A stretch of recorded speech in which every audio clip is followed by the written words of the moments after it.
Twitter के ban के बाद। यहाँ पे आप देखेंगे, पहली बात तो ये है आपके सामने एशिया का मैप और ये है हमारा प्यारा भारत और यहाँ पे है नाइजीरिया।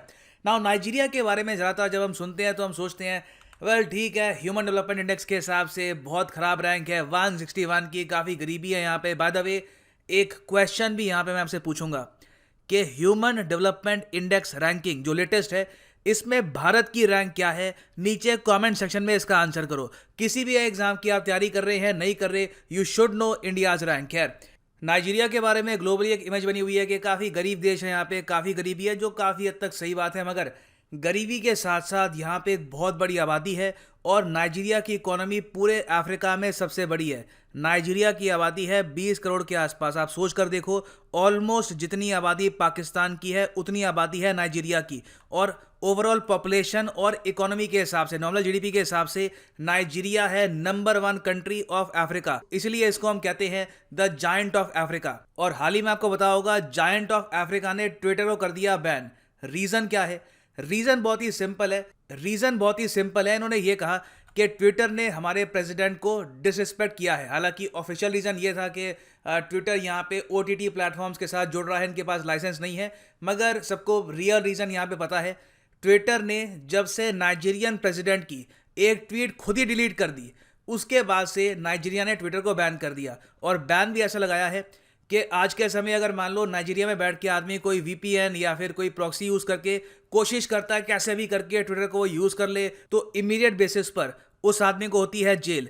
इस बात को लेकर यूएस ने भी करी है कड़ी निंदा नाइजीरिया की। और इंटरेस्टिंग बात देखो, नाइजीरिया ने ट्विटर को बैन किया तो इस बात को लेकर यूएसए के पूर्व प्रेसिडेंट डोनाल्ड ट्रंप ने नाइजीरिया की तारीफ करी, जबकि जो बाइडेन की सरकार नाइजीरिया की आलोचना कर रही है कि ट्विटर को बैन करना गलत है, फ्रीडम ऑफ स्पीच सप्रेस हो रही है। डोनाल्ड ट्रंप कह रहे हैं नाइजीरिया ने ठीक किया।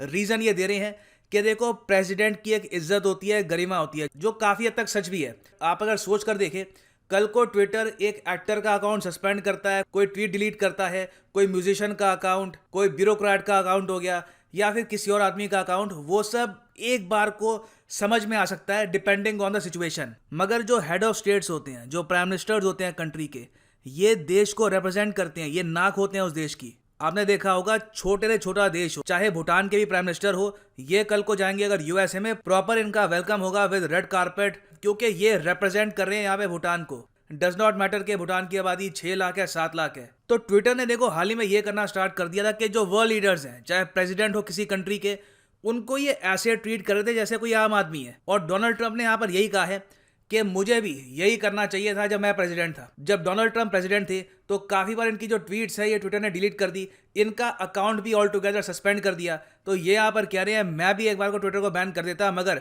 मैंने उस वक्त ये किया नहीं, ये मेरी गलती थी। और आगे ट्रंप ने यहाँ पर यह भी ऐड किया कि नाइजीरिया एक उदाहरण है उस देश का जो रिस्पेक्ट करता है अपने प्रेसिडेंट की, कि प्रेसिडेंट की डिसरिस्पेक्ट होगी तो एक बार को सामने ट्विटर है, फेसबुक है, हम उसको इमीडिएटली कर देंगे ब्लॉक। खैर अब ये डोनाल्ड ट्रंप का वर्जन है, आप इनसे एग्री डिसएग्री कर सकते हैं। नाउ इंडिया के लिए अगर हम देखें तो इस सब में काफ़ी फायदा हो गया है, क्योंकि जैसे ही ट्विटर यहाँ पर बैन हुआ, इमीडिएटली यहाँ पर बात हो रही थी भारत की कू ऐप की। आज के समय आप अगर देखो तो भारत की जो कू ऐप है, इसको माना जा रहा है एक बहुत ही अच्छा सब्स्टिट्यूट ट्विटर का। रिसेंटली हमने भारत में ही देखा है कि कई लोग जो ट्विटर की पॉलिसी से इतने सेटिस्फाइड नहीं है, वो शिफ्ट कर रहे हैं कू ऐप में।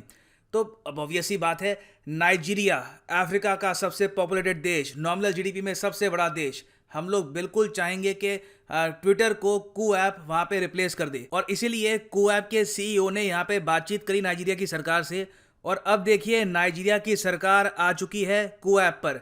ये मेरे हिसाब से पहली फॉरेन गवर्नमेंट का ऑफिशियल अकाउंट है जो आपको मिलेगा कू ऐप पे ना। यहाँ पे आप लोग सोच सकते हैं, ट्विटर ने तो खुद का नुकसान कर दिया, अफ्रीका की सबसे बड़ी मार्केट खो दी और भारत को ऑलमोस्ट एक क्लीन पास दे दिया कि आप कैप्चर कर लो ये मार्केट। तो ट्विटर कल को सोचेगा नहीं कि चलो इनसे बातचीत करते हैं। तो देखिए बिल्कुल इन्होंने बातचीत शुरू कर दी है। ये हाल होता है जब मोनोपोली टूटती है, जब एक कंट्री के पास कोई ऑप्शन नहीं है, सिर्फ एक ही कंपनी देगी सर्विस, तो वो कंपनी बिल्कुल अपनी पॉलिसी चलाएगी और उस कंट्री के लोगों की बिल्कुल नहीं सुनेगी। मगर जैसे ही उस कंपनी को मिलेगा कंपटीशन, इस केस में जैसे ही ट्विटर को मिला यहाँ पे कंपटीशन, ट्विटर ने बात शुरू कर दी है आज के समय नाइजीरिया की सरकार से कि देखिए कुछ हमसे गलती हो गई हो, गिला शिकवा हो, उसको चलिए पीछे छोड़ते हैं, हमें वापस परमिशन दो अपनी कंट्री में।